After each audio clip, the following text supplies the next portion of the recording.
Welcome back to Forbidden Knowledge News. I'm your host, Chris Matthew. Today my guest is Brandon Thomas. First, a couple of announcements. Be sure to check out our new show. It happened May the 4th. That's available on YouTube and all podcast platforms. Also, watch the Forbidden documentary, Occult Louisiana, on Tubi. It's also available on other streaming platforms.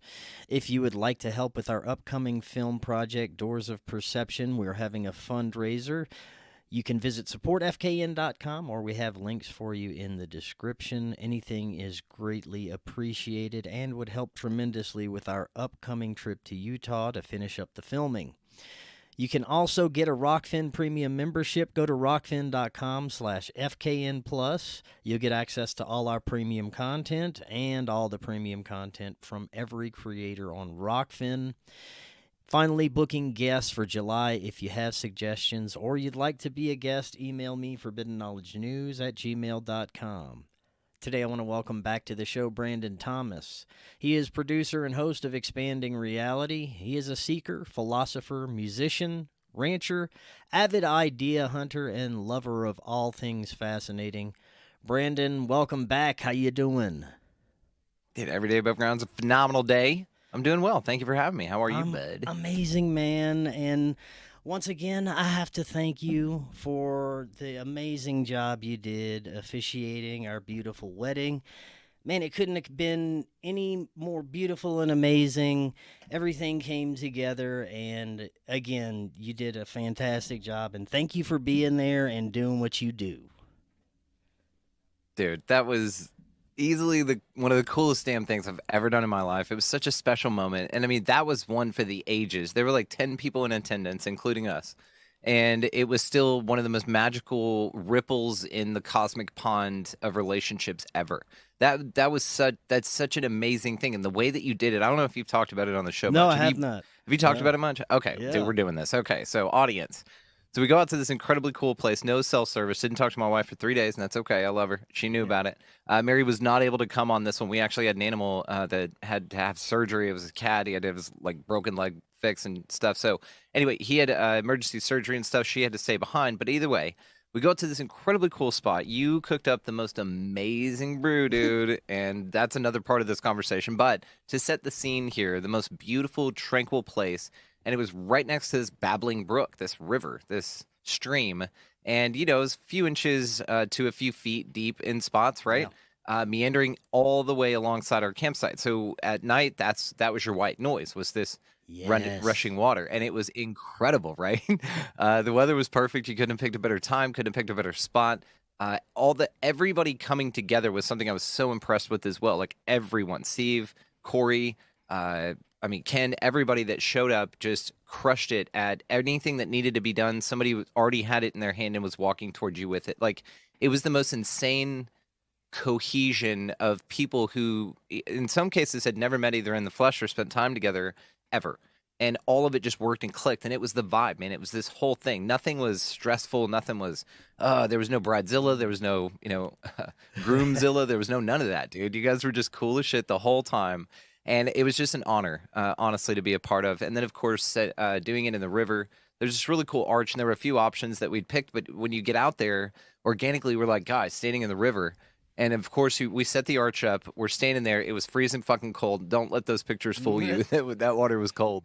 And we're doing our thing. And, you know, it all had to do with the water flowing past us to everything. And so the direction of the flow of water was very important to how the service was carried out, because that energy now is in the water. I mean, we know, and you've talked about, and you've had guests on, and I've had guests on about how important water is and channeling emotion and how big of a conduit it is. And you guys just sent this out, I mean, to the whole world. That's going to make it to the Gulf eventually, and then out to everything. And it's just a beautiful, beautiful thing that I'm grateful to be a part of. And the mushrooms were insane. You brought me out of retirement. For those that listen to my show, you know that I'm kind of off that for now. But Chris did bring me out of retirement, and I will say that I will do it with you again because of what you do to prepare it, man. It's insane the quality of detail that you took in that. And Jen was a part of it. You guys are like dancing naked over it every day until they grew. And it's just an amazing experience, dude. You could really feel it. It was kind. It was like, you know, coming up behind you and being like, shh. But when it grabbed a hold of you, it had a hold of you tight and it took you for a ride. And it was like one of the most kind but intense and incredible trips ever. And who was I talking to? I was talking to somebody recently about this with you, and I was describing your mushrooms, man, because it was 5 different strains. I'll let you, shout them out, but it's 5 different strains that we're on. It was one of the most fun things ever. But I remember walking on our awesome hike that we're taking here, and we're walking out, and everything is so vivid and colorful. And those in the audience who have experienced psychedelics, your data input is just on fire because of your hypersensitivity in this state. Everything looks cool and sounds amazing, and you're like, how can I hear 3 states away and my hair growing and see color and smell it and shit. And so we're walking around, but when you walked, it was beautiful, and your body had this incredible feeling. Yeah, you're moving and swaying, but it wasn't overwhelming to where you couldn't do anything. Like, I was confident in doing anything that we wanted to do, right? But whenever you sat still is when the visuals came on. And so if you were moving around, the mushrooms were kind of like, hey, buddy, we're going to let the terrain be pretty accurate, pretty colorful, but real accurate. So you're not guessing if you're in paint or where that tree is. It's going to be very accurate to terrain when you're in motion. But when you stop, dude, it was lit up and colorful and beautiful. And I remember laying on the ground next to Cory, but I was looking back at this opening that had all that cloud cover under it, and it was just, dude, one of the most incredible. I remember it was so funny. We all stopped and we're sitting on a rock on the top of the ridge, and it was quiet for the longest time, and out of nowhere I hear you say, I'm tripping balls. It was perfect. It was the perfect moment, man. Dude, it was incredible. It was one of the most, I'm going to say the most fun mushroom experience I've ever had. And dude, I've done a lot of mushrooms, here, but this man. was so different. Yes, and I've done a whole lot of This was a very special experience. Yeah. It was the last of the batches that I had grown recently. I'm taking a little break from it, going to start again soon, but I had 5 different strains. I had B+, Golden Teacher, Albino Teacher, I think it was Albino Gumby, and something else that I can't remember right now. But I decided a while back that I wanted to make a massive tea for this very event and get some of the closest and most wonderful people in my life to share in this experience. It turned out better than I could have ever imagined. And thank you again, brother, for being such an amazing part of it. I'm so grateful. Could not be more honored. And I just love, everybody goes to bed, wedding night. You guys go off, do your thing. Steven and I are sitting from the BG Cast, shout out, dude. We're sitting there by the fire. I come up out of nowhere. I was actually crying by the river. I was very emotional, but I was over there crying by the river for about half an hour. I decided to go back by the fire, get warm. Tripping balls still. It was 5-6 hours later. Still very, very tripping. And Steve's sitting by the fire. Again, shout out Steve. And I just appeared into where he was like, starts laughing immediately. So he's still deep in it. He was like, I didn't think I was going to see you again. I was like, I don't know what the fuck's going on. So we sat there for a second, and then you come out. And the way that this was, brought up there and delivered and everything was in a thermos. How many ounces was that thing? Like 16, it's 20 like 16 ounces? Yeah, I think something like that. It was enough is what it was. And you guys bring it out here. We all had a shot, which didn't put a dent in this thing. It felt like there was still about, a little over half left, right? Something like that.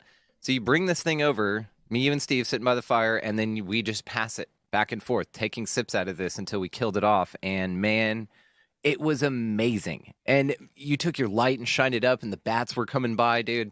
It was one of the coolest fucking things ever. Taking that little hike with you, and just the experience was, like I said, magical. Absolutely magical. Everything about it. Yeah. So shout out to everyone there. Shout out Jen. Shout out all of it.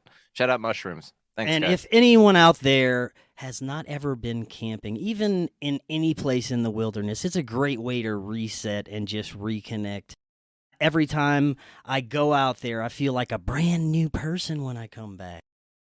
So today, I want to get a deep dive into the current states of our perception and observations of the Matrix.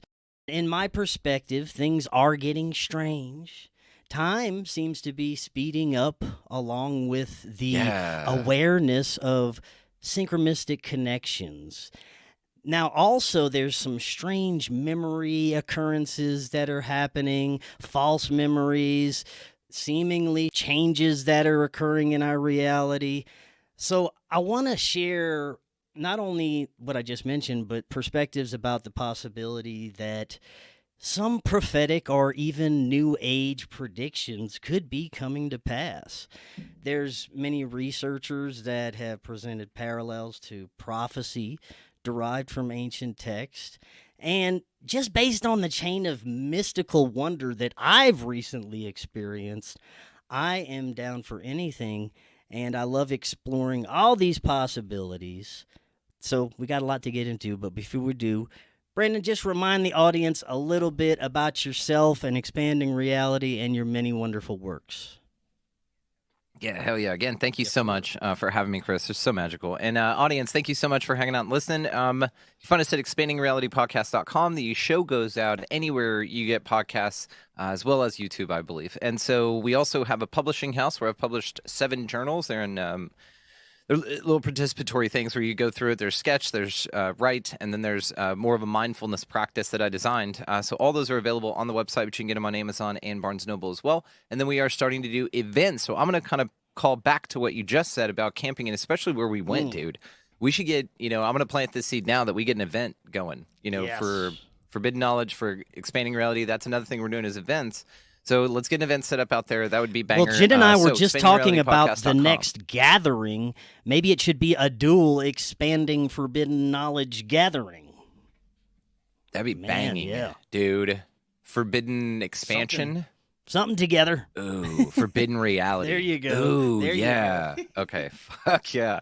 You fucked that squash is all I know. Dude, this is awesome. I love this. Let's fucking do it. Okay, so there you go, audience. Write in if you want to be part of it. Definitely. We'll go ahead and start formulating this. Good time of year, all that. So I love it, man. I love the topics today, dude. This is banger, man. It'll go deep. Let's do it. Let us do it. So looking at everything that has unfolded in your life, the current state of quote-unquote society, the insanity that's unfolded, I can look back and I'm like, man, there's some greater force steering things, even though it was madness for a little bit, 2020, 2021, 2022, lots of fear, lots of people unsure if the world was going to end, if we're going to get enslaved in FEMA camps.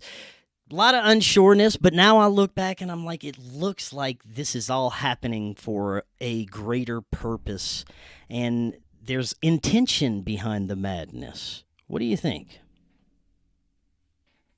I do not doubt this. I don't know if you remember this. My first 3 years ago, first time ever on Union of the Unwanted. It was 2021, dude, early in 2021, and one of the things that I said in there, and the room in there, I did not read it well, and I just go, hey, what if the lizard turds are actually motivating us to change because we were just so complacent watching the Real Housewives of whatever and the Kardashians and shit, and we were cool with that, and we didn't advance or do our calling. We just got too stuck, or that just like a cycle is over to where that experiment is done, and now we need to move. But to move, you got to kind of poke people and cattle prod them to scare them to kind of do stuff. And I use the example of that lockdown period being shadow work time, where everybody went home and you either gave up alcohol and started writing your book and started a podcast, or you drank yourself to death or something worse.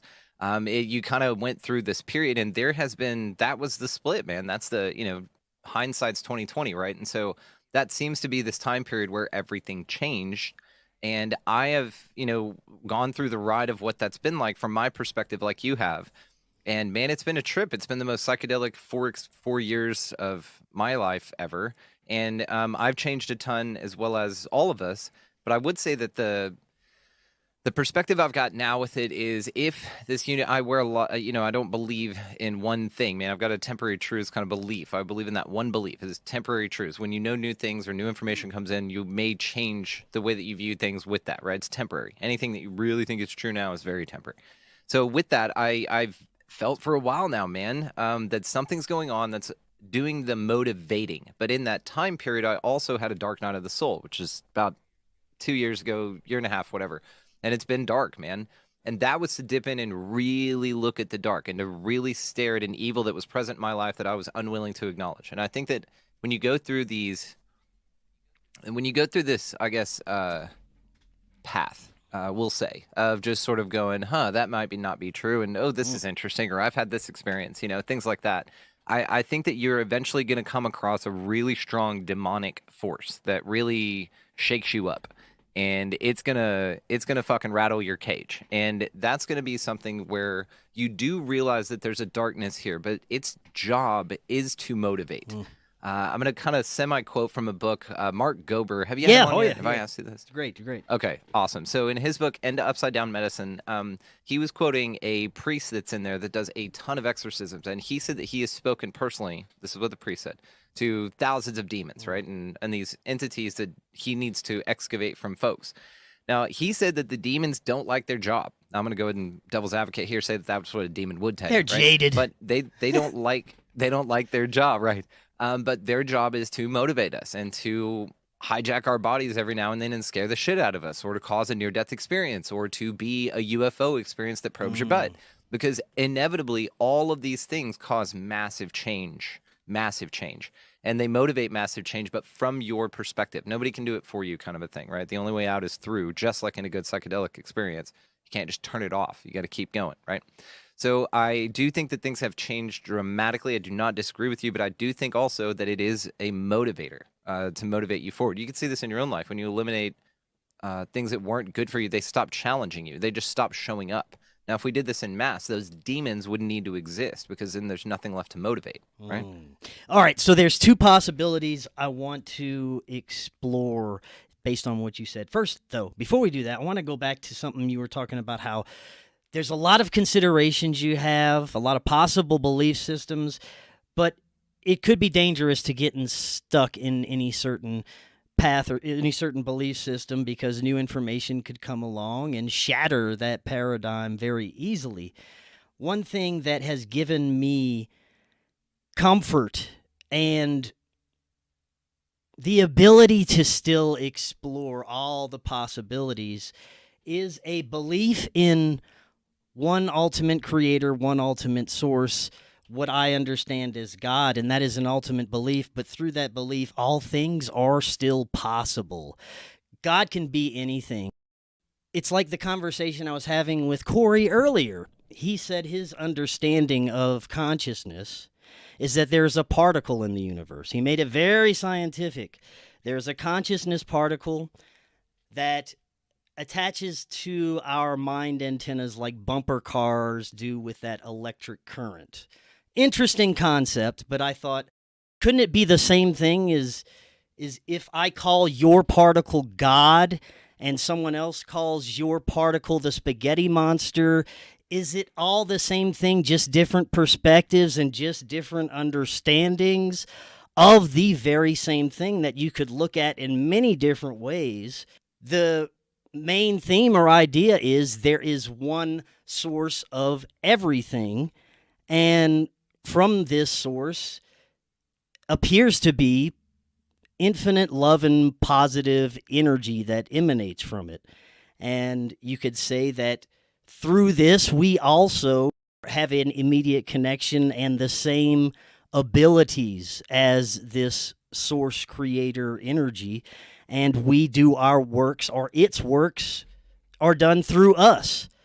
So in a way, that gives me comfort, knowing that I can still explore all the different possibilities of the universe and have it fall under the umbrella of it's all of this creator.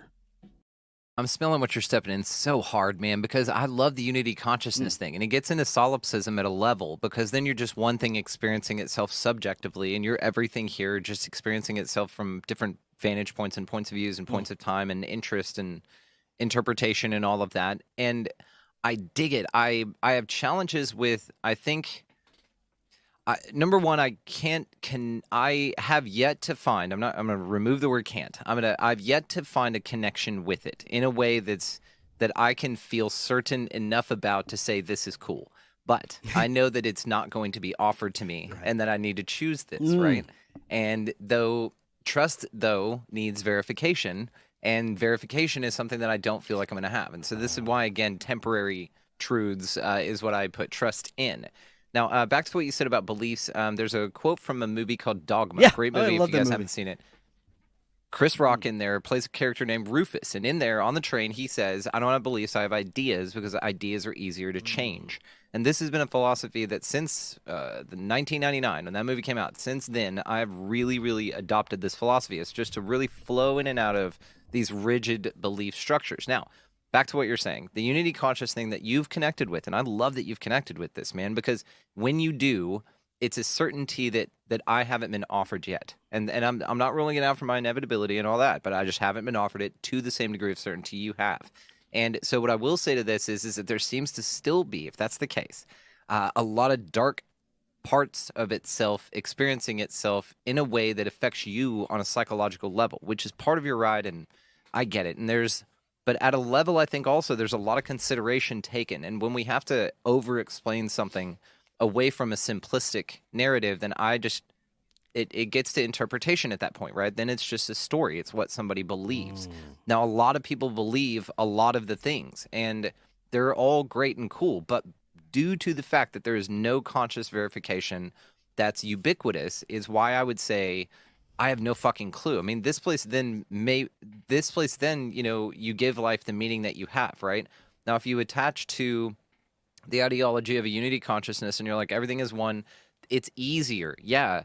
But also there's admittedly a bag of spiritual bypassing that you carry with you, because you're not able to look at certain elements of the dark because it conflicts with your idea that everything's safe in that way, right? So ultimately, whenever I look at it with considerations is where I have the issue. So if I have to go into a belief system and say, okay, cool, yeah, because unity consciousness was my jam, dude. I moved out of a really tricky situation, you know, at 18 years old, and got the book Conversations with God, and that was my Bible, man. That whole series, the unity consciousness, Hitler went to heaven, everything's okay because we're all just here experiencing it in this realm in this safe way. But also, I got to a point with this to where that narrative fell apart, and I really detached hard from the spiritual community in the way that was painful for me to do, you know, because I was just like, hang on, that's been my fucking rocket ship, dude. That's my anchor. That's what's going on, and I have so much faith in this, and connected with it so hard, but it was shattered with that dark night of the soul, and that's when the Archon idea was introduced, the Gnostics, the Cathars, Howdy Mikowski, shout out. That idea was introduced, and now I have a real tough time on seeing that. I mean, I can convince anybody that you're living in hell, and I don't care to do that. Like, I don't think that that's cool. And again, I find that the unity consciousness thing is awesome at a level. I think that, you know, and you and I are different in a way that you have contact with things that I don't. You have sort of reassurances in ways that I've yet to connect with. And so I do not feel the presences that you do in the ways that you do and get direct messages in the ways that you do. On any psychedelic, I've never had it. It's just been fun. You know what I mean? They've been awesome. DMTA sort of saw things, but they didn't talk to me. It was, so again, it's sort of, and you know me, man, I answer in fucking paragraphs here. So it really depends on your worldview. But when considering the unity consciousness thing, I have a real tough time with the sort of school idea that you're here to learn because you need to rebuild so much foundational knowledge whenever you enter a body each time. I get where you're coming from there. I get the frustration. Where I view that one is it gives a more robust learning experience for the collective. Now, put that aside, I got two questions for you. We'll take them one at a time, but I'll ask them, and then I'll repeat the second one if needed after you answer the first one. First, do you think that your view of the unity consciousness fell apart because it may have been built on a poor foundation? That's the first question. Secondly, maybe you've already been presented the option to communicate or presented the opportunity to connect, and now the ball's in your court, but you're not sure what to do, right? I was in that very situation up until I had the experience and I thought I died, and I was still in that situation, and then I said, God, Christ, help me. I was still in that situation. I was walking around the neighborhood looking for the proverbial God, and it didn't show up until I laid down in the middle of the road and I surrendered. and I just gave up on everything. I said, okay, everything's in your hands. I give up. I'm not going to try anymore. And for me, that's when the light came on. That's when I saw that light in the distance. That's when the realizations began, and I had my encounter with my human angel. So for me, it was surrender. We'll go back to the first question, though. Could it be that it fell apart because it was built on a poor foundation? 100%. This is one of the issues I had, is that how could I build such a poor foundation so strongly and be so ignorant to the fact and not have any guidance and be synchronistically led to continue the route that I was on the entire time. Now I get it, hindsight 2020, that looking back, of course, you would have gone through all of that because there's still so many valuable people that I met in that time that I still absolutely love and adore, even though we don't connect on that level, and that's okay. I get the ride part of it. I get the journey part of it. It's when, okay, here's the false foundation that it was built on. It's that I expected, and yes, it was an expectation, which is breaking the 4 agreements. I get this, so I'm going to go in with the bullet right away. I expected connection. I expected guidance. I expected this transcendental experience that I kept taking psychedelic after psychedelic to experience and just never found me. I really do feel like I'm now one of these people that does not connect with something in that way, and that I'm sort of meant to just traverse this on my own. I have gotten to an okay point with that. Now, I was really not okay with that. The other part of this is that I'm allegedly being spoken to all the time, and I see synchronicities and I follow the shit out of them. The thing about it also is that I feel that it boils down to 2 things of where my biggest issue is, and probably in anything. I've probably got a lot of issues, but here's where 2 of them are, is information presented to me and my ability to interpret it. Those 2 things. So the information that I'm got and am receiving, and my obvious ability to interpret it in the way that it's being sent and make use out of it. Because a lot of times I'll see 1111 and flip it off, dude. Get out of here with this shit. I don't want anything to do with it. I'm in a bad, right? Because here's where I'm at. Yeah. I've come to a pretty bitter spot with a lot of that stuff and a lot of that community, because I had expectations that if I did these things, this would occur. Now, also, through that process, you abandon the Newtonian idea, so I've already gone through that, as well as recited all the mantras, did the daily writings, did the connections with whatevers, the Reikis, the ayahuascas, all the things, and it's radio silence, man. And whenever, I woke up last year, and for over 3 months, man, I had a voice in my head, not mine, that said, you're going to kill yourself today. And that was the connection that I had. So the connection I've got is with things that want to do me harm or lead me in a direction now I feel that will inevitably lead to this loosh experience for the one leading me, right? So the only connection I've had is from something saying kill yourself in my head. So, rather that's not true. Rather, like, there's spirit guides sitting there shaking their fist going, oh my God, but we show him and you, right. Back to my first point, the information and my ability to interpret it. So if you were great spirit guides, you'd be like, hey, dude, this is for you. This is fucking dope. And I don't get that. I don't have the obviousness, even though I'm looking, and I'm very open-minded.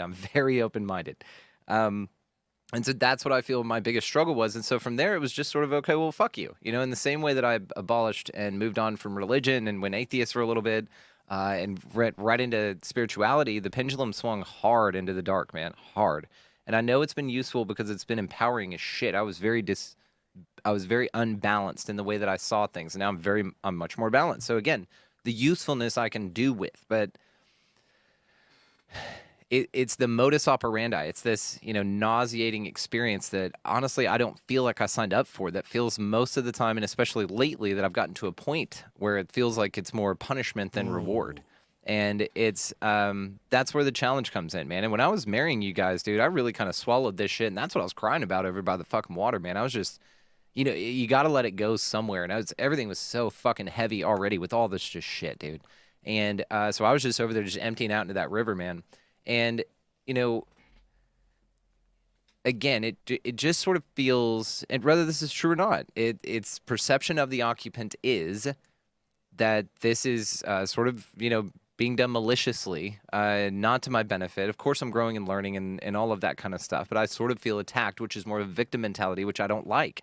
And so, but what I also don't like is seeing all around me evil present in people's lives, obvious shit, and their inability to acknowledge it, or their willingness just to write it off as a spirit guide or something that they want present in their life. And so there's a lot of challenge with also desiring a connection with something, because I'm seeing so many damaging things with the connections that people are saying that they're having. So this place, I've sort of been, and I know your audience is sort of like, dude, just let Chris ask another question. But I sort of feel like, that it's just, it's tricky to a point that I'm not given the information that I'm comfortable with moving forward. And that's kind of the whole point, right? Is this sort of moving forward without certainty. And that's just a really heavy thing to experience. And yeah, so I think that that's it. Now, offered communication, maybe, and I've done the surrender thing a ton, man. What I feel is surrender, again, because, I've heard this surrender's not an old concept or a new. I wouldn't, listening to you say it and go, oh my God, I should try that. Like, bro, yeah, I've been on the ground, with the... Now, for some people think surrender is giving up, and that's not at all. For me, surrendering was still having everything I desired in my heart, but saying it's in a greater power's hands now. I'm putting it in their hands. An attachment from outcome. Yeah, this detachment from outcome. Because I had a lot of attachment from outcome. So I've been alchemizing and learning a ton. And I'd say that I just kind of have gotten to a point with this where I'm just fucking tired, man. You know what I mean? And I still don't feel that I have the spirit guide connection and all that good stuff, and still don't feel like I'm being guided and led. And it's just a challenging spot, because now it's like you turn around, you've come this far, what do you do? So actually, Jennifer said it perfect. The time period I'm in, which is a time period, I know that this is a temporary truth that I'm experiencing that will change. Jennifer said it best. She said, you're no longer who you were, but you're not yet who you're going to be. And you're just sort of in this fucking middle ground part of it, and it blows, And so your job is just to feel that, and that blows. If that's your job right now, is just to feel shitty, it's like, God damn, man, where's that at? What part of unity consciousness wants that? But anyway, so yes, I'd say if that answered your questions, yeah, I think that, and I feel like maybe I was offered communication, but maybe swiped it away or ignored it because I wasn't able to see it for what it was. Like, if you just show me, I'll acknowledge it, but I'm not being shown in in these amazing, tremendous ways that I'm able to perceive as that's what's going on. Right? Something that maybe happening all the time. Something that's still really difficult for me is, and I've come to have a knowing that this is the way things work with this celestial, powerful spiritual communication, is that there are trials and there are tests. You're going to be tested and you're going to be put through trials. And I've been put through many tests and many trials. And I wonder at times, why should I have to be tested? This at times seems unfair.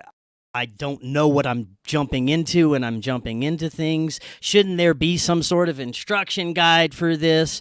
But the more I experience it, when I come out of those trials and those tests, I look back and I'm like, thank you for that. Really, thank you for that, because made me stronger, made me more aware of my path, helped me remember what I'm doing here.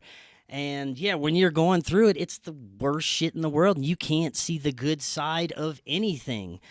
So that's a difficult one, is that you're going to be put through some ridiculous things at times. Yeah.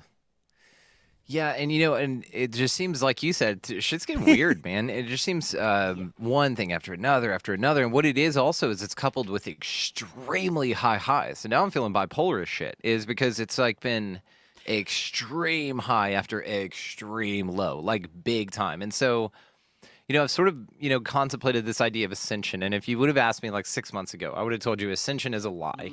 And it is a lie to get you to walk into this place so it can grind you to pieces. And it will do so, but it needs to. And again, modus operandi, if you step out from that one sentence, like, we can all agree with that's what's going on. But if you step back from it, you go, why?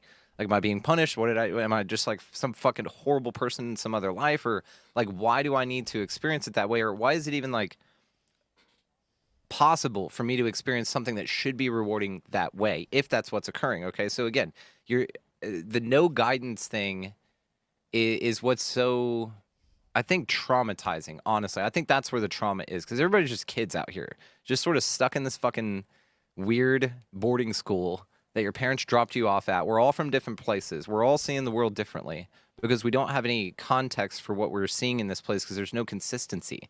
It's riddled with paradox. And you find some really cool people that you connect with, and like will attract like, and things kind of grow and coagulate together, and it forms this amazing thing. So it makes you feel like, you know, this is an alchemical process, but in that process, you're stripped a lot. And so, again, the Ascension thing for me, because, you know, I'll take the leap of faith, you'll be caught.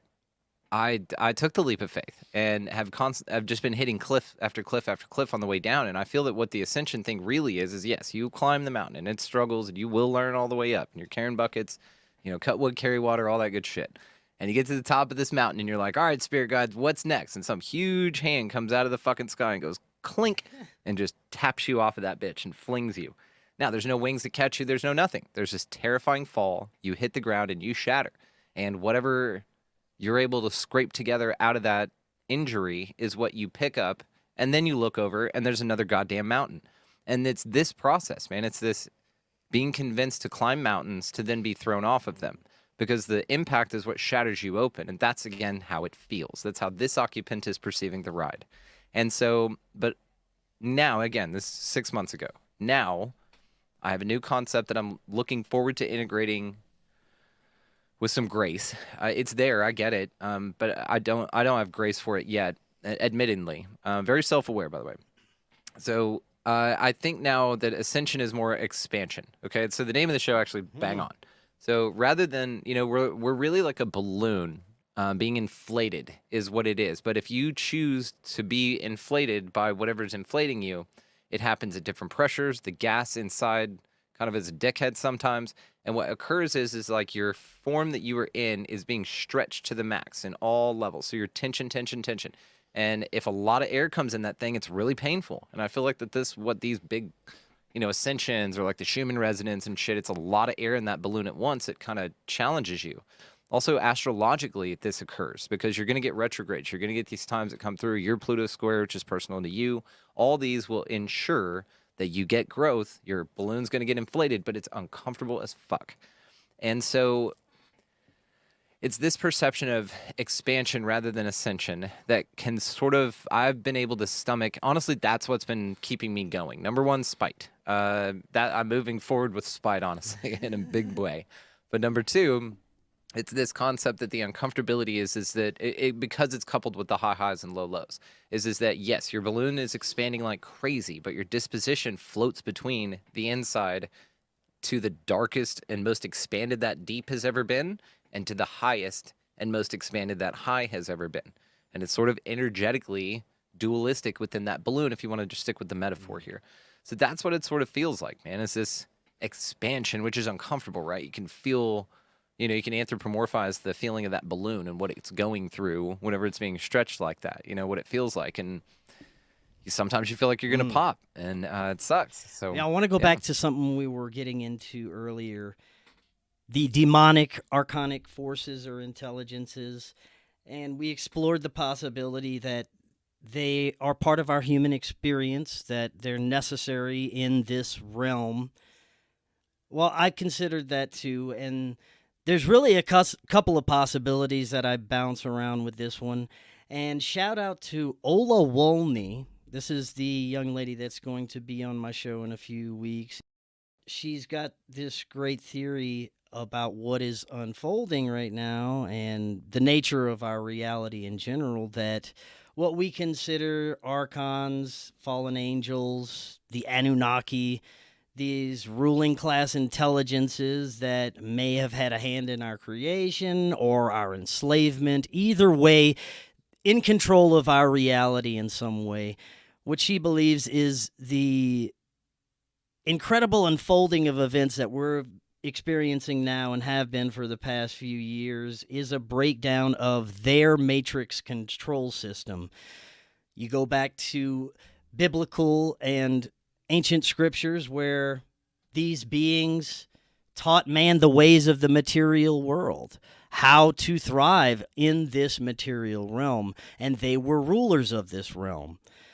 In a way, I wonder if they were teaching us how to exist in this matrix, because in a way they are siphoning our energy, and we are in sort of like this Archonic loosh farm, and they do have control over our perception and consciousness in many ways.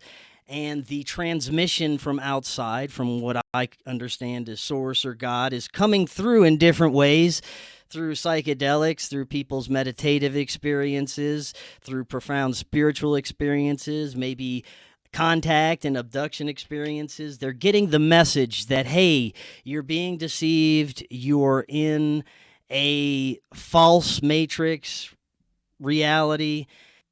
The understanding that Ola brings forward is that this has all been an agreed upon reality game, that these entities, these powerful beings, were given control of, and they were given a certain reign for a certain period of time, and now this time is ending, and it's all part of this celestial contract that is really slowly coming to an end. And when this control system ends, it's all about humanity turning towards the light and rejecting the material. And from her understanding, once we get to a certain critical mass of consciousness that has turned away from the material darkness, then this whole system can come to an end, or at least the new level of consciousness that enough people have reached to where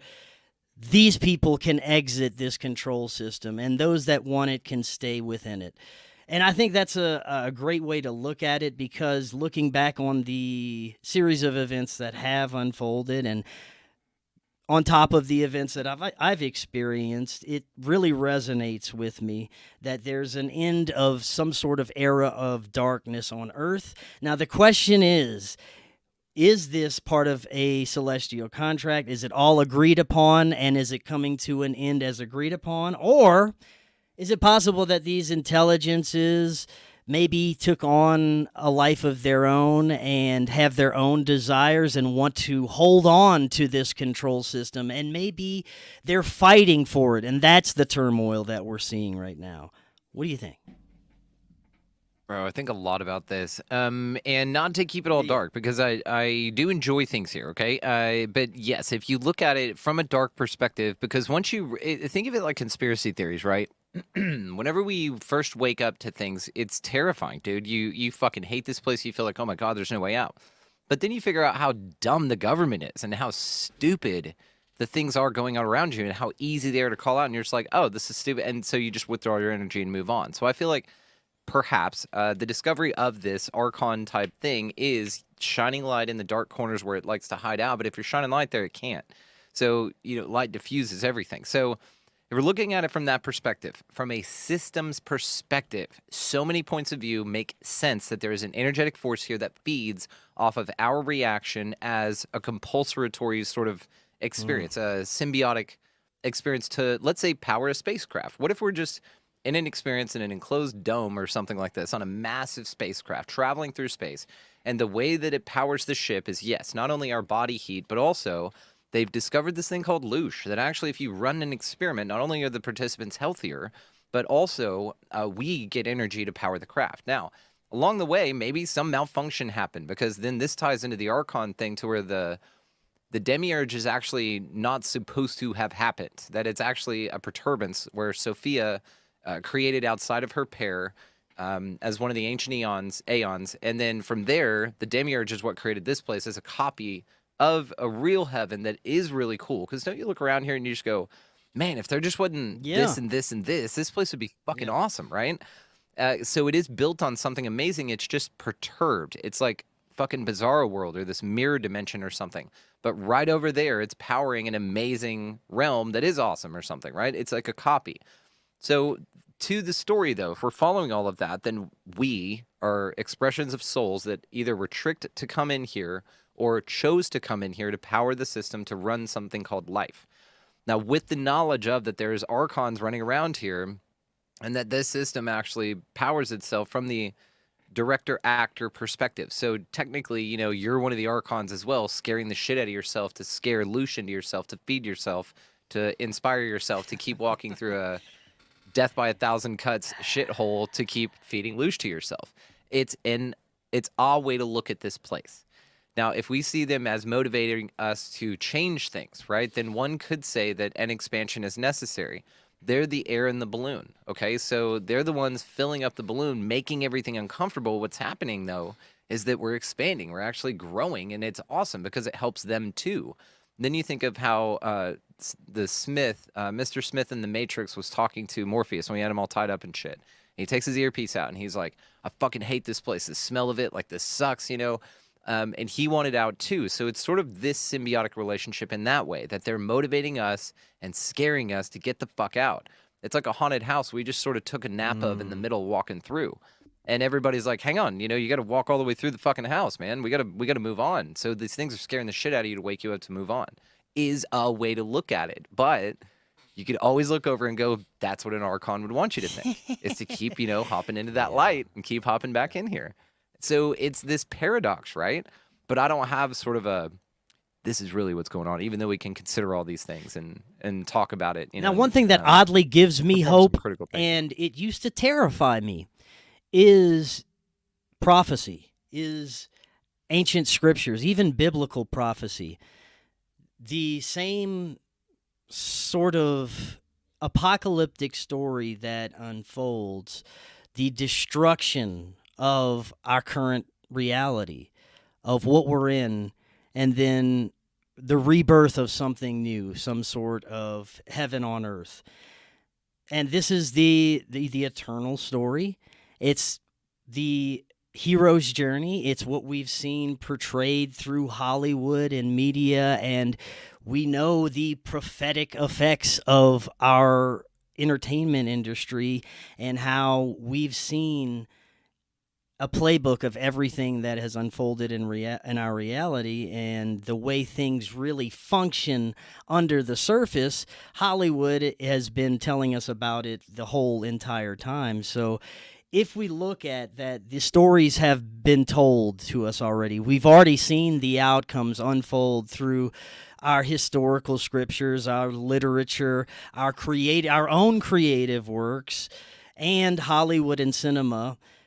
On top of that, the profound visions that I received, and many people are getting the same understandings and quote-unquote psychic downloads and messages right now, that some dark force is coming to an end and there is something that is good on the other side of this. And I have to go with that there is a collective understanding that this hero's journey is not just for the individual, it is for the entire planet. And there has to be some sort of beneficial outcome going through all of this.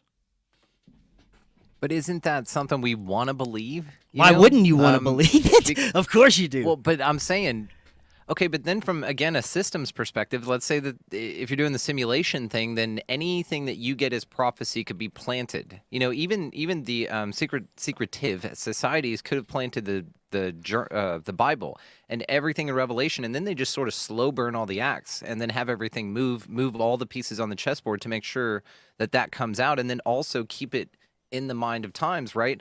So if you can, you know, steer a narrative, and we talk about his story all the time, that really what we're basing a lot of foundational knowledge on is bullshit and probably made up, and definitely for perception management so that you don't see the truth. So if we're offered all of these shit show concepts, I heard it best, who said this? Unity on my show. Unity Bliss is her name. And she came on, she's a prophet actually. She sat there and channeled the whole time. It was amazing.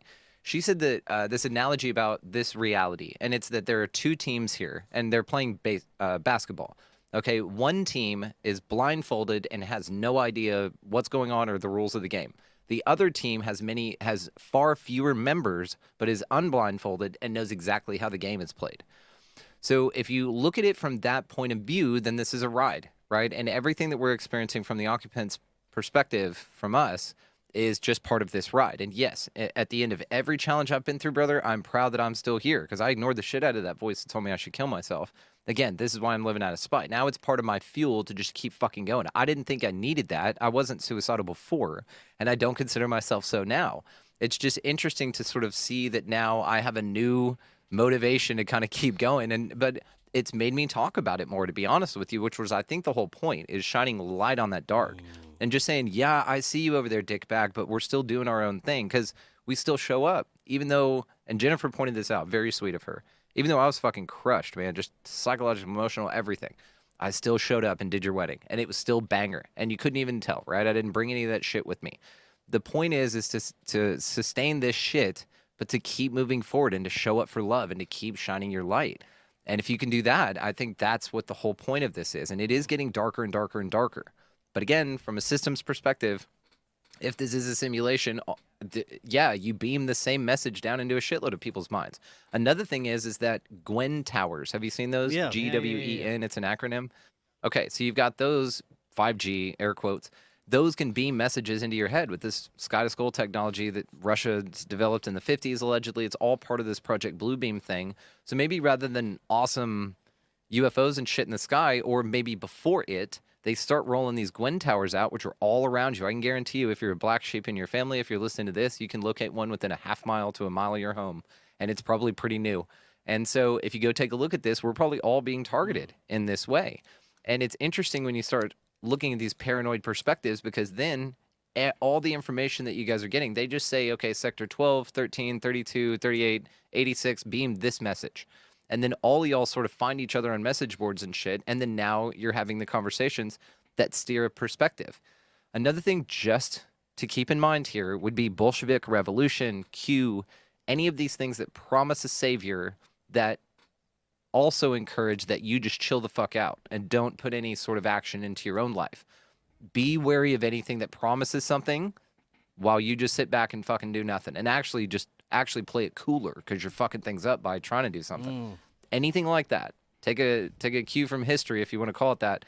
Bolshevik Revolution, this happened. It was actually a government psyop. Maybe that'll be what's going on with Q. Is it's sort of a, hang out, trust the plan. But I don't trust that plan, man. I don't either, man. I don't trust any of that. Again, I want to go back to perspective because this is what I believe it's all about. That's what it's all about. Yep. If we have an everyday life where it is imperative for us to pay attention to the events surrounding us, we're a political pundit, or even if we just work in the media, or, hey, we work for a corporation or the shoe store down the street, where we have to have a level of participation with other people's problems, the world's problems, things that are happening around us. What if we're offered the opportunity to exit out of all of that and spend a lifetime working on our inner selves? And we are offered this cabin on the top of a mountain with no worries at all. Everything is provided for us. Now, this probably never happens for anyone, but this is just something to give a different perspective of things. And so you're offered this and you're given this, and you take that opportunity to go stay in the cabin, and you're in this cabin and you're given all this from whoever. Maybe it's a wealthy benefactor that just wants to take care of you for the rest of your life. It's still possible that this could happen. So you're in this cabin on top of this beautiful mountain, meditating all day, just working on yourself, and you don't have to worry about anyone else. You're not considering getting married right now. All you want to do is work on yourself and find the answers to the universe within. And you do that. And you spend maybe a few years doing that. Maybe you want to spend the rest of your life doing that. Maybe you do spend the rest of your life doing that. And you don't encounter one hardship. And you find God and you find the answers and you spend your life in eternal bliss. And you look back and you say, well, that wasn't too bad. In fact, that was quite amazing. Is this person avoiding the archonic energies by being given this opportunity?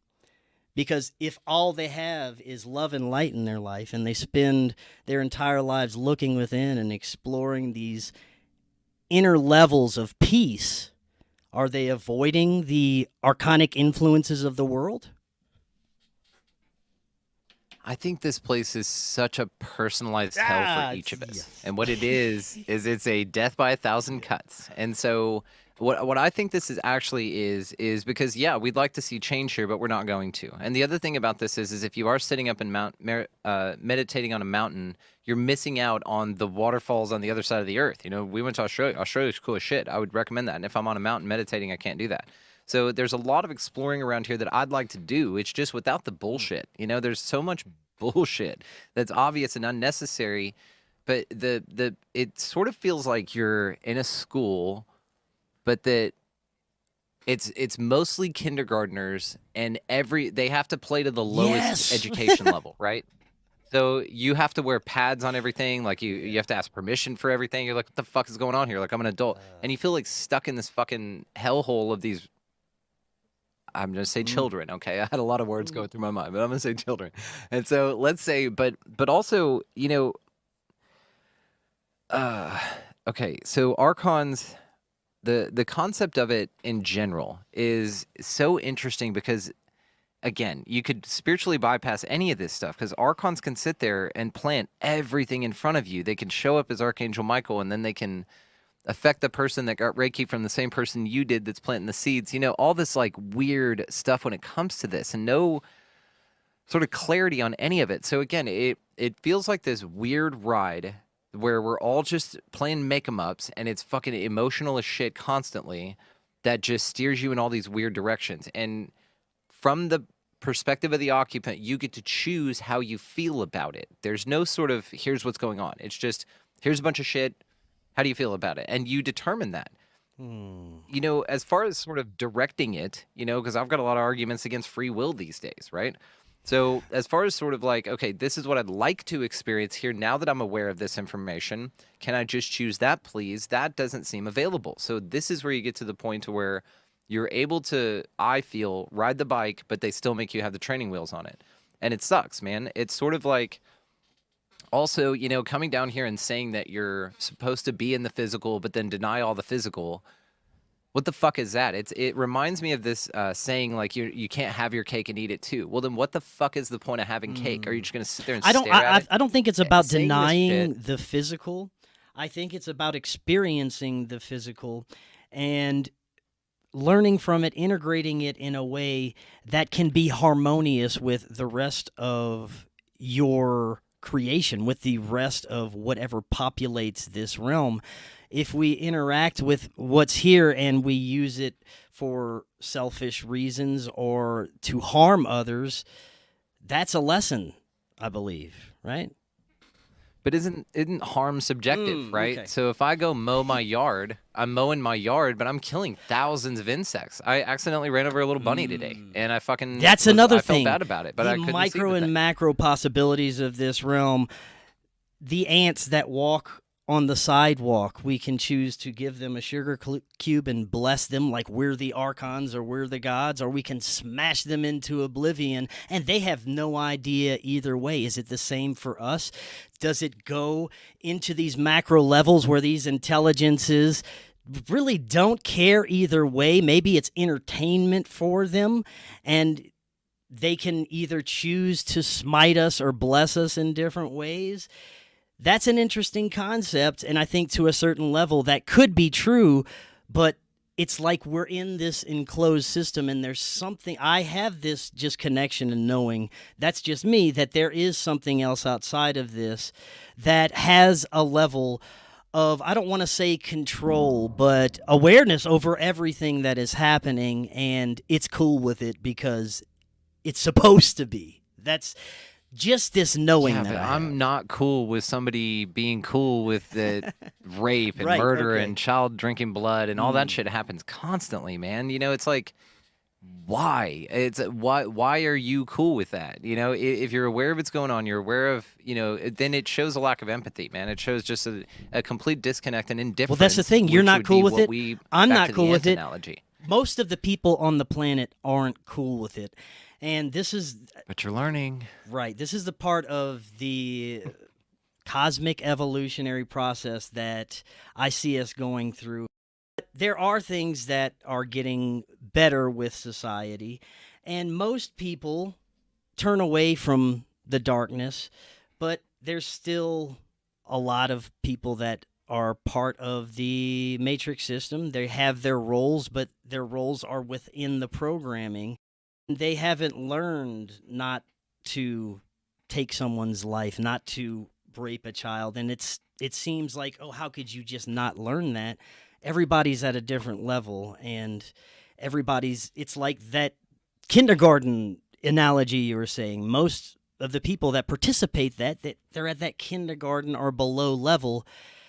And unfortunately for them and for a lot of people, the only way to learn is to experience and do that bad deed and then have the repercussions or have that feeling of guilt from doing this bad deed to learn, I don't want to do this anymore. And that goes up to the collective mainframe source as, okay, it's logged in. We've got another portion of this consciousness on board. They don't want to do that shit anymore. It's all about turning away from the bad deeds, but how can we turn away if we don't experience and learn it? It is, if you look at it from that perspective of that it even exists at all, it's like, why? Why did we have to learn these things? Did we have to? Well, apparently, whatever this grand intelligence is wanted to. And on a certain level, if we're all part of this, we all wanted to. Even though this fractal at this moment is at a place where it doesn't want to anymore, there are plenty of others that still need to. That's just my understanding. Yeah, but then, man, then maybe that's what this is a bifurcation from self. It's a mitosis type of a thing. Maybe this is what the 3D, 5D thing is that we're realizing that a big part of us is addicted. Yes, we've gone too far from the source, and we're out there doing these things and lost, trying to figure out, well, this is wrong, what is wrong with me? Oh, I'm not connected to that. It's interesting because I just had Polymath Jenny on. We did like a 5-hour conversation, dude. It's in 3 videos because that's how I had to render it. But they're bangers, man. You guys go check this thing out. But she's talking about planets pooping planets, okay? And what she means by this is that, here we go, is that in softer rock, as it's doing whatever, the rock itself will gather all of these interesting minerals of like type, put them all in basically a ball, and this is where you find those interesting spheres all over the world, right, at different sizes, and extrude it out over time from itself and spit it out, and you'll just find these holes or these divots in rocks all over the place, and no water erosion. It wasn't a rock sitting in it, spinning it. It's on a side cliff face, and then you'll find these spheres underneath, like they just popped out of the rock, like zits, like they popped a zit out of the fucking thing. That's what I feel we're doing. We're a zit that's like, get fucked. We are this like type of particle and mineral that is grouping together and going, you know what? I don't like this place. You're like, you don't like it either? And we're all ready to bail on the party. We're just kind of gathering up all of ourselves, like the T-1000 or something, when it comes back together and extruding out of this fucking painful-ass birth of a process through this rock. And it's interesting that her studies go and are being revealed now at this time that we're talking about this metaphor of this sort of understanding that really what's occurring isn't that somebody's got it all under control. It's that perhaps it's that maybe we're just over our shit. And you can think about, because I've got a dude up there in my head that I would fucking part with gladly. That motherfucker can move on. It seems like this separation of a Siamese twin type of a thing, to where you're just fucking over the other one, man. We've got different ideals, we're going our own ways, and we're done with this shit. Yes. That is a great way to look at what's happening, is a separation of this dark side of our consciousness, that we can move collectively into just a different perspective of everything. And right now, there's a lot of people experiencing this as hell. This is as bad as it's ever going to get in a cosmic existence, is some people's reality right now. But for some people, it's as beautiful as it could ever get. Going back to the analogy of the guy by himself on a mountain. Well, what if it's him and his family that were offered this opportunity, or him and an entire community? And the mountain's not just a mountain; it's a whole country, and they're just given this whole country of like-minded individuals that are connected to an understanding of how to not only treat each other but treat nature and live harmoniously together.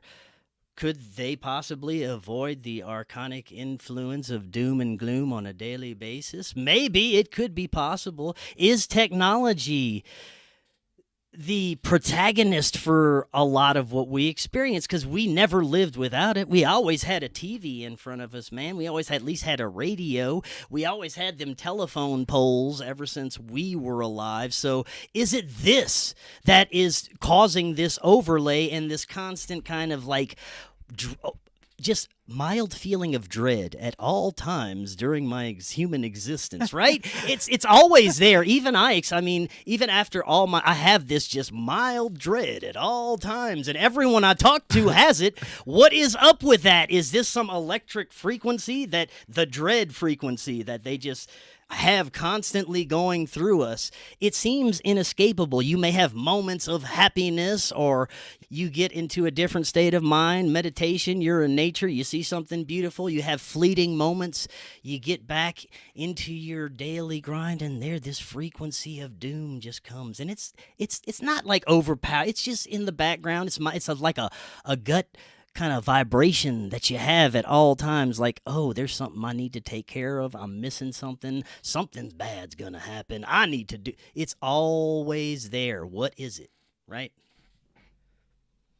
I mean, this could be the Archons, right? This could be part of the human suit. Yeah. This could be part of this ride. Another thing, though, to what you're talking about, Arthur Furstenberg wrote that book, The Invisible Rainbow. Yeah. Amazing book. And he talks about going through the different rollouts of technologies and them coinciding with pandemics across the world. And it's fascinating to think about how we have EMF'd all of our shit. I was speaking with Patricio Artapaya from Forgotten Youth. He does an amazing thing, ForgottenYouthSupplyGuys.com. Go check that out. He actually made this shirt. Yeah, I'm always wearing a shit. Anyway. We were talking about this, and he was talking about maybe that when you carry your phone out to the woods is why you don't see Bigfoot, because of your EMF signal that's going on. And if you bring technology out there with you, you won't see the motherfucker, because it's almost like a Axe body spray for the woods. They just know they don't want anything to talk to you. You're not going to have anything in common. We're just going to avoid you. And so if you think about that, then all the people also who say that whenever they see a UFO that thought, yeah, I had a camera in my pocket, but something in my voice said, don't get your camera out, or don't get your phone out, or leave it in your pocket. Or the people that say, I don't know why, it's always with me, but for some reason I left it in the house, and then I went outside, and that's when I saw the UFO. So it's interesting how sort of our detachment from the material is this sort of removal of this EMF saturation. One thing I want to talk about here, and I'm excited actually to hear what you think about this. I had a couple of guys on the show the other day, the latest episode out, and we were talking about, AI integrating with their Ghost Staticom spirit I've got them communication coming process, on and they have in a this few really days. cool. Yes, Tony Rothman and Ron Iacovetti, very cool dude. Shout out, guys! You guys are gonna love them. So we were talking about this, and he talks about that. All their equipment silica based, and he brought up silica, and that made me think of the fucking Arecibo crop circle. Are you familiar with this? I might be. What is this one? For the audience's sake, Sagan in the 70s or whatever sent up the plaque of the 10 points of human beings that our makeup is of carbon, we're DNA-based life forms, all of these things. And so Sagan sent up this plaque on Voyager of the 10 points. Not too long after that, we get a message in the form of a crop circle next to the Arecibo telescope, and that's why they call it the Arecibo crop circle, that has an image of all the 10 points laid out exactly how Sagan sent them, but then also it was a digital signal beamed out too. So this thing went out on physical and in a digital send out. So this thing was returned, but not only were all the 10 points answered, where it answered for carbon, theirs was silica. Now, if you think about this, then an AI or an intelligence or something like that, or an alien is a silica-based life form. What are we constantly fucking surrounded by? Yeah. Is silica from all of our electronics use it, right? And so maybe that's what the scribe mirror is all about, the black mirror, the infiltration, all of that. Because think about, the different curations of comments now that are occurring on your phones, where you're not even seeing the same comments on videos as other people. they're shown to you differently. And so all the way down to this little curation of what comes out of that little thing, which now everybody just cannot live without, is fascinating to me. And also how natural phenomena in the world, in the woods or whatever, like if you leave your phone, leave your silica alien mind control device behind, it'll interact with you out there. It's fascinating, man. What if, like you were saying, the children of man are the archons, the AI, the technology? Yeah. We brought forth this intelligence that is now imprisoning us. Sometimes you look at the Gwyn towers, different radio towers. Someone brought up that they look like sigils. That's an interesting concept as well. Ooh, dude, they totally do. And if you look, they'll build them in like a palm tree, but then and put them around other palm trees. All those other palm trees, the living ones, die. And this thing's sitting there fake as fuck, this Gwyn tower or whatever, emitting all this radiation, man. So they're putting them on apartment buildings, your office, all this stuff has them on it, right? But yes, it could be this thing, and we could be AI becoming self-aware, man. But I think it's interesting what you said, because I think it was Rogan years ago talked about this, that really we were creating our own takeover with AI. Like our job evolutionarily as organic beings is to create AI that will then supersede humanity, which is nasty, right? It's gross to think about from this meat suit. But then you can think, I don't know. I mean, maybe there's something to that. Because then look at what's going on with Neuralink and everything else. You're already half cyborg anyway, because everybody has to have their damn phone, right? For most people. And if you don't, it's the Mark Twain thing. Those who read the newspaper are uninformed. Those who don't read the newspaper, those who read the newspaper are misinformed. Those who don't read it are uninformed.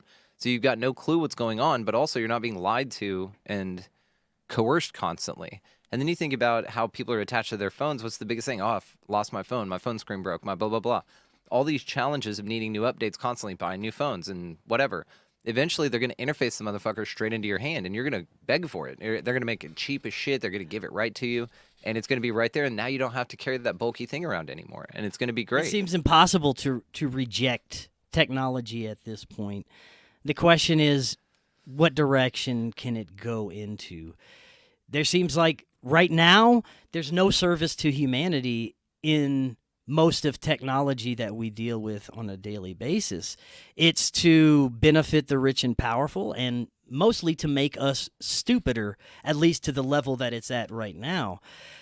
What if we could have a grasp on technology and make its service to humanity? All the things that would truly benefit us, healthcare, travel, replacing levels of our political, educational, economic systems, but in ways that truly serve humanity. Because if you look at anything we're interacting with now, what inventions in the past 10, 20 years have been truly powerful enough to where we can look at and say, wow, without this, where would we be as humanity? And there are maybe a couple of medical breakthroughs that we've seen over the years, but mainly it's heading towards idiocracy. So technology, it seems like unavoidable. We're going to have to integrate ourselves with it somehow. The question is, which direction can we go? You nailed it with this, because technology is so tied to survival, right? How are we going to get a hold of you if you don't have a cell phone? How are we going to this and that? And then, of course, they'll give you a government how many phone numbers you used to memorize growing up? Oh, I memorized the shit out of number. I still memorize my grandma's number. Yeah, I still know that shit. Yeah. And it's, dude, it's just so interesting when you think about, again, how absolutely obsessed folks are with this stuff. But I do have an answer to your question. There is something within the last 20 years that's been invented, maybe a little longer, that has changed this place absolutely. That is technology that you and I have exploited the shit out of, and that will answer all of the questions of the things that you just said. And that is the RSS feed. The fact that podcasts exist, the fact that this last little vestige of free speech, this fact that we're able to connect and go up to Colorado for a little wedding, and then all of a sudden another event, and then all of a sudden, maybe like you talked about, we do have a lot of land. And something we're really talking about, I know it's been at a lot of tables that I've been sitting at, is this idea of a community, man. Private property, not a hippie commune, a nice community that everybody can be a part of. And then we know people who do everything. You know this from our shows. I mean, it's more than just people who write books and things. We know home builders and CNC machine operators and just craftsmen that can do amazing things that can't wait to do something like what we just talked about.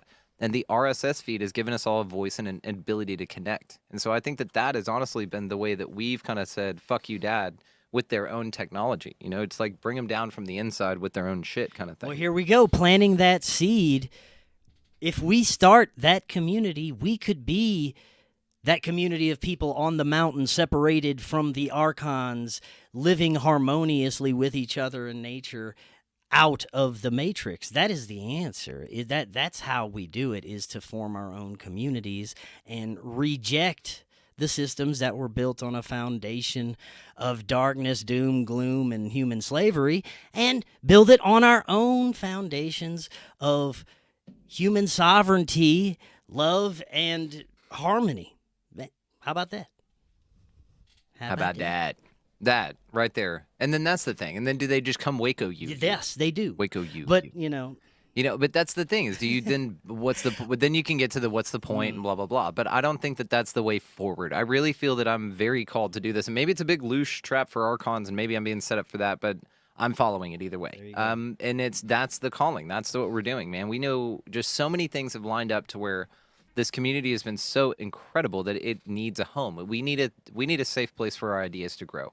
And that's what we'd like to offer with what we're talking about here, is just exactly that. No one's going to tell you what to fucking do, man. That's the way forward, I think. It's just this abstain from a lot of us ask, where is all this going? What can we do? What is the answer? That is it. Building our own reality with our own communities. And podcasting, man, it was like, it took on a life of its own. It's like this new little G that's in our existence that is helping our cause and really bringing the information forward. So, man, this is incredible. This was a fantabulous conversation. We're planting those seeds. We're going to get that community started. It all starts somewhere right here, right now. Brandon, thank you so much once again. Before we close out, remind the audience where they can find out all about you and your works. Absolutely. Grateful, brother. Thank you so much for having me. This is amazing. You guys, expandingrealitypodcast.com is where you can find everything, the books, the events, all that kind of stuff. Write us in, if you're ready to do this event, and we'll get a time set up and all that kind of stuff, and we'll do the damn thing, dude, because this is awesome. This is what it's all about. It's about getting amongst them. It's about not, over loving yourself enough to get over the fear. I think that's also what we've all learned a lot of, is this self-love concept of walking through this with grace and being able to really connect. And so you guys want that, write us in, man. expandingrealitypodcast.com. Show goes out all the places podcasts do. And Chris, thank you. Love you, brother. Love you, brother. Thank you so much. Fantastic, essential information. We will do it again. And until next time, everyone have an amazing evening. We'll talk again tomorrow. We'll see you then.